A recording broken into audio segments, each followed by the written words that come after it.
Hello, everyone. Welcome to the Coral Expeditions webinar on the Torres Strait and Cape York. My name is Louise, and I'm from the sales and distribution team here at Coral Expeditions. I am based up in Cairns in our head office, and I'm absolutely thrilled to take you through one of my favourite itineraries, exploring the Torres Strait Islands and the remote coastlines leading to the tip of Cape York. Now, before we dive in, I'm going to do a really quick bit of housekeeping. So this session is going to be recorded and you'll receive a copy within 24 hours. You are welcome to rewatch this at your leisure. You can share with anyone interested in this incredible region. If you do have any questions along the way, please pop them in the chat box and I will get to them at the end. Now, we'll kick off with a quick intro as to who Coral Expeditions is for those who are new to our voyages, and then we'll jump in and get the exciting details of this itinerary. Let's get started. So Coral Expeditions has been operating now for 40 years. We are an Australian-owned and flagged company with 3 small ships in our fleet. At Coral Expeditions, we are passionate about the locations that we're privileged to visit and we really believe in leaving these environments better than when we arrived. Our voyages really showcase the wonders of nature, and the health and well-being of both ocean and land are at the forefront of our minds and integral to the quality of our expedition. On board our ship, we have an all-Australian crew who are passionate and proud to share these adventures with you. They're always attentive, they're always caring, and they always have a friendly and approachable style. And that's really keeping in line with our natural Australian style service and values. We were also one of the first cruise operators to employ interpretive guides, and that is a tradition that still continues today, not just with us, but across a lot of cruise lines. Each trip includes a mix of our full-time guest lecturers who join the expedition team, and then we have our special guest lecturers, and they are chosen for their specific knowledge in that region. Your cruise will be led by a dedicated expedition leader, and they'll work really closely with the captain to determine our daily program, and that ensures the best use of time is made given the prevailing weather and tidal conditions. Now, your expedition leader will join you on all shore excursions and activities. He'll also provide daily recaps and briefings, and is always on hand to answer any questions that you might have. The expedition team use our ship shallow draft, our quick disembarkation capabilities, and our special tender equipment such as our explorers and our zodiacs. I'll explain the difference shortly. And our open deck spaces on board to take you up close to the places that we visit. Now let's get into this itinerary. This itinerary is focused on the Torres Strait and Cape York. It runs for 10 nights and departs from Cairns on the 24th of October and heads to Horn Island. Then we do the same itinerary in reverse from Horn Island back to Cairns on the 3rd of November. You will be travelling on board our beautiful Coral Discoverer. She would have actually just come back from having a full refurb in Singapore, so she'll be beautiful and fresh, new and improved. I also want to mention as well that Qantas runs direct flights to and from Cairns and Horn Island. They are roughly $250 per person, give or take, but really easy to get to Horn Island from Cairns or vice versa. There's about 3 or 4 different time slots throughout the day. If you get the morning one, you will be in Horn Island to meet the ship in time to join the ship in the afternoon, and same in reverse as well. So plenty of flight times, really easy to get there and back. It's just a common question that we get, so I thought I would address it. Now, it is, again, 10 nights, all inclusive. On this trip, we're going to learn about Indigenous culture and maritime history. We're going to explore Lizard Island. We're going to experience remote Osprey Reef. I'm going to dive into more of these in the next coming slides. We're also going to snorkel and bird watch at Davy Cay, and that's the northern Great Barrier Reef. And then we're also going to experience the vibrant art, culture, and natural beauty of the Torres Straits as well. So for the first stop on this itinerary, we'll visit historic Cooktown. This is where Captain Cook took refuge during his voyage of discovery. So here we'll go on a guided walk led by our expedition team along the esplanade and learn about the Indigenous culture and the maritime history. There will also be a Cooktown coach available as well if you don't want to do the walk.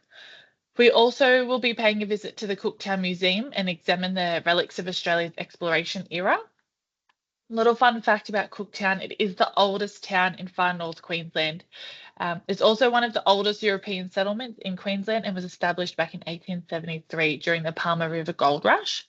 Now, despite its rich history and its natural beauty, Cooktown is wonderfully low-key. One thing that I noticed when I was there is that there is no traffic lights throughout the town. at all. It's awesome. Then next on our stop on our itinerary, we're going to stop at Lizard Island. You cannot come to North Queensland and not visit Lizard Island. It is stunning.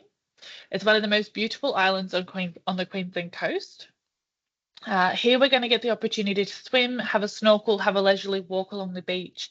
For the photographer lovers and maybe the more energetic people on this voyage, we will have a walk up to Cook's Look. It is the island's peak and the highest lookout on this part of the reef. It was from this high point that Captain Cook was actually able to navigate a safe passage back through the Great Barrier Reef after repairing the Endeavour near Cooktown over 200 years ago. There's also a resort on Lizard Island, which has become a bit of a luxury escape for the stars. So apparently Oprah Winfrey and Kate Hudson are rumoured past guests, so you'll have to keep your eyes peeled for some famous people in the wild. We're also going to experience the very remote Osprey Reef. This reef has been called an oasis of living creatures of all kinds by Sir David Attenborough. It is a highly prized tropical dive location among scuba divers and snorkelers. So here we're going to spend some time in the water exploring the 30-metre deep lagoon, and we're going to drift dive along the walls. We should also come across some pelagic fish, some rays, and some little reef sharks while exploring this reef. If Osprey Reef is not accessible due to weather, another site along the Ribbon Reef will be its replacement. So we will get a dive or a snorkeling. Then we're going to hit Stanley Island and Davy Reef, which is part of the Flinders Island group. As part of the remote and culturally rich Flinders Island group, Stanley Island offers a really unique opportunity to explore the Indigenous history and the heritage. Here we're going to take a guided walk to view the remarkable and secluded Aden Aboriginal rock art sites. This is going to be, whilst we're accompanied by a traditional owner, first-hand insight through cultural interpretation. Bringing these ancient stories and sacred sites to life, once we are at Davy Reef, we will get to enjoy some swimming, some scuba diving, some snorkeling, or a glass-bottom boat. We're also going to keep our eyes peeled for the brown booby bird colonies at Davies Cay. If you haven't seen one of these birds, just give it a quick Google. They are truly weird to look at. Then next, we're going to head to Forbes and Piper Islands National Park. So after exploring Stanley Island, we're going to head to the pristine shores of Forbes Island, which is perfect for a morning swim and a snorkel in those crystal clear waters. Then we're going to take a short walk to the historic grave of Frederick Lancaster. He was a fisherman back in the 19th century. Our expedition team will help bring his fascinating story to life, and then we're going to head off to Piper Island National Park, which is a group of 5 low-lying islands recognised by BirdLife International as an important bird area, and it's home to some vibrant bird life and stunning reefscapes. Then the next day is going to be pure expedition adventure. So we're going to venture deep into the Escape River system, which is a wild, remote waterway rich in crocodiles and stories. So that's all going to be before we land at Turtlehead Island. Now here, we're going to visit a local pearl farm, which is hosted by a gentleman and his wife, Rusty and Bronwyn. We're going to learn the art of pearl harvesting and even have the chance to buy handcrafted pearl and shell jewelry. Please note, this is a very remote little island, so they don't have FPOS. It is just cash only. To top it off, and a highlight for a lot of people, we're going to journey to the tip of Cape York. This is the northernmost point of mainland Australia, and while we're there, we're going to sip champagne and soak in the sunset at this bucket list destination. Then on our 8th day of our expedition, we're going to be visiting Albany Island and Somerset. So this day is going to be packed with history. We're going to step ashore at Albany Island, which is tied to the tragic sinking of the RMS Quieta. That happened in 1890, in which 134 people actually lost their lives. We will explore this island's interior. We're going to visit some of the historic graves or cruise the bay in our Explorers, depending on what you would rather. Later, we will uncover the ruins of Somerset. This is the Cape's first European settlement, and we are going to hear the stories and visit the tombstones of the infamous Jardine family on this remote coastline. Now, after our epic day on Albany Island, we are going to wake up on Badu Island, which is a true cultural gem and one of my favourite spots on this itinerary.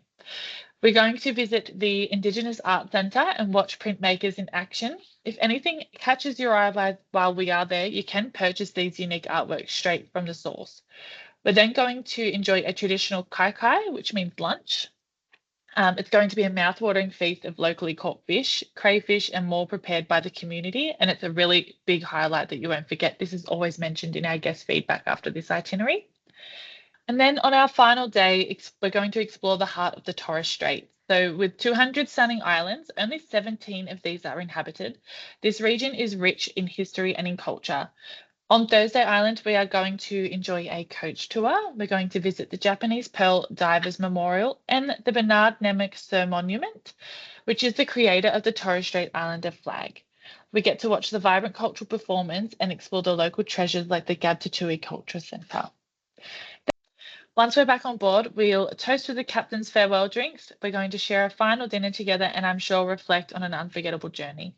We are going to disembark the ship on Horn Island the next morning with complimentary transfers to the airport or to local accommodation if you're staying on. So don't go anywhere. We are going to dive in a little bit more to what your experience on board is going to be like.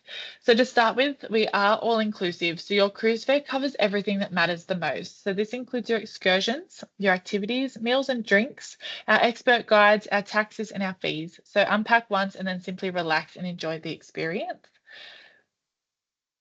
Our small ships are purpose-built for the remote tropical regions of Australasia and beyond.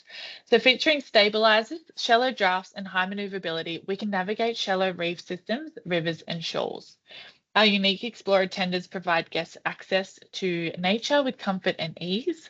We have less than 120 guests on all of our trips, and this really ensures an intimate and immersive expedition without overwhelming any of the communities that we're visiting. Now, on this itinerary, you will be travelling on board our Coral Discoverer. She's our smallest yacht-like vessel, and she's designed to take you to destinations that are inaccessible to most other larger vessels. She features ocean views from all public spaces. All of her rooms are outward facing. Some of them have balconies, some of them are porthole, and some of them are picture windows. You can find all of those on our website. Then she also has some state-of-the-art tools for exploration, including things like our Explorer tenders, our Zodiacs. She has a glass-bottom boat and some kayaks. So her Explorer bar and adjacent sun deck lounge with 360-degree views are much-loved features. She only carries 72 passengers and she offers a really intimate expedition experience that larger ships just cannot replicate. Coral Discoverer conducts expeditions across Australia's coast, so you'll find her down in Tasmania, Cape York and Arnhem Land, and the Kimberley. She's Australian flagged and staffed by an Australian and New Zealand crew, and your experience on board the Coral Discoverer will be memorable. As you can see in these pictures, the top left is our bridge deck lounge, which is where our guest lecturers will be hosting their lectures. The top right is our sun deck, where I'm sure you'll have a few glasses of bubbly and watch quite a lot of sunsets, gorgeous sunsets. Then at bottom left is our restaurant and our dining room. So you can see that she's just got circle tables and seats. There is no assigned seating. You can sit wherever you like with whoever you like. And then on that far right-hand side is our bridge. So we do have an open bridge policy. If the door is open to the bridge, you are welcome to go in there and chat to the captain whenever you like. Then these are our rooms. So as you can see, top left is our balcony staterooms, and then top right is our promenade deck, which is a picture window. Bottom left and bottom right are both our main deck category staterooms, A and B categories, and they are porthole windows, but all very spacious. They all have a couch. They all have an ensuite as well. Now, these are our Explorer tenders. We like to call these the safari jeeps of the sea. As you can see, it is on the back of our vessel. So it's on a hydraulic platform and she gets raised up and down to help get our passengers on and off. And then they just get lowered into the water. So it's a really seamless experience. On board our Explorer tender, you will find that there is a toilet for remote convenience. There is a roof to protect you from the sun. There's a ramp that comes off the front. So when we get to our wet landings or our beach landings, the nose just folds down into a ramp and we just gently guide you off. So really, really simple. She's also got clears that come down the side. So if we run into some wind or some rain, we can actually pull those clear blinds down and you can still see everything that we're driving to, but we are protected from the elements. Another feature that I love is that it has a PA system. So we actually have a little speaker and a microphone, and we can do our commentary along the way. On the Zodiacs, we find we have to pull out of the wind, but on our Explorer tenders, we can do it along the way, which comes in very, very handy. zodiacs. These provide another exciting and flexible option for shore excursions and navigating narrow inlets and waterways. Our zodiacs explore vibrant islands up close as they soak in the panoramic views. Our zodiacs are also used for diving excursions by the crew to meet with local officials and when planning these shore excursions and activities and for safety watch as well. So you'll see them in the water a fair bit. Now, from humble beginnings on the Great Barrier Reef over 40 years ago, we have taken our unique style of Australian expedition cruising to the far-flung lands of the Kimberley, Tasmania, small islands of Japan, Papua New Guinea. Wherever we go, we have one purpose, and that is to take small groups of like-minded explorers to the most remote parts of the world with expert guidance and our warm Australian hospitality. Thank you so much for joining me today. Please pop your questions in the chat box. I also wanted to let you know that if you are interested in this itinerary and would like to know more, if you go onto our website, you'll find a little tab up the top that says documentaries. And we actually had Igloo Media join us and create a 20-minute documentary on the Torres Strait and Cape York.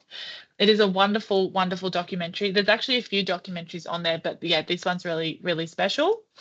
So please jump on, feel free to have a watch. Like I mentioned, this is recorded and will be sent to you within 24 hours, so you can go back and rewatch this and share it with your friends and family. Thank you so much, and I hope you enjoy the rest of your day.